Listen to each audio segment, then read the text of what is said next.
Dajjal, sosok misterius di akhir zaman. Dalam kepercayaan Islam, Dajjal merupakan sosok yang sangat ditakuti dan menjadi pertanda akan datangnya hari kiamat.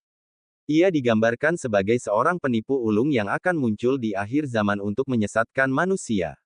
Keyakinan akan kedatangan Dajjal ini bersumber dari hadis-hadis Nabi Muhammad SAW, meskipun detail fisik dan aksinya seringkali bervariasi dalam penuturannya.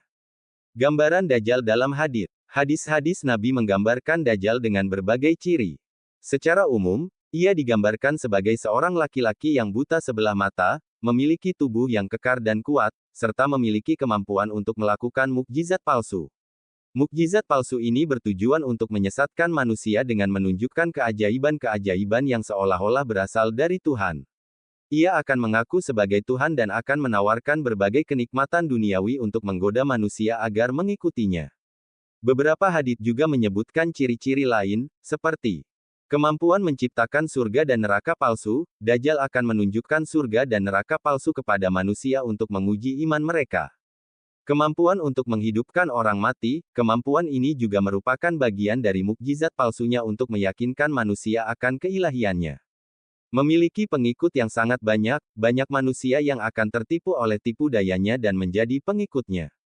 Tanda-tanda kedatangan Dajjal. Selain ciri-ciri fisik dan kemampuannya, beberapa tanda yang menunjukkan kedatangan Dajjal juga disebutkan dalam hadits, antara lain terjadinya fitnah dan kekacauan di dunia. Sebelum kedatangan Dajjal, dunia akan dipenuhi dengan fitnah dan kekacauan. Munculnya bintang jatuh. Beberapa hadits menyebutkan akan ada bintang jatuh yang menjadi salah satu tanda kedatangan Dajjal. Terbitnya matahari dari barat, ini merupakan tanda yang paling jelas dan menunjukkan bahwa hari kiamat sudah sangat dekat.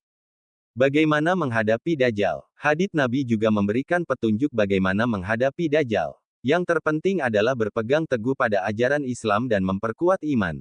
Membaca ayat kursi secara rutin juga dianjurkan sebagai benteng pertahanan diri dari tipu daya Dajjal.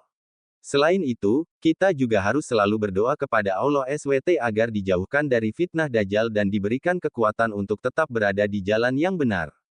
Kesimpulan, kepercayaan akan kedatangan Dajjal merupakan bagian dari ajaran Islam yang menekankan pentingnya keimanan dan ketakwaan kepada Allah SWT.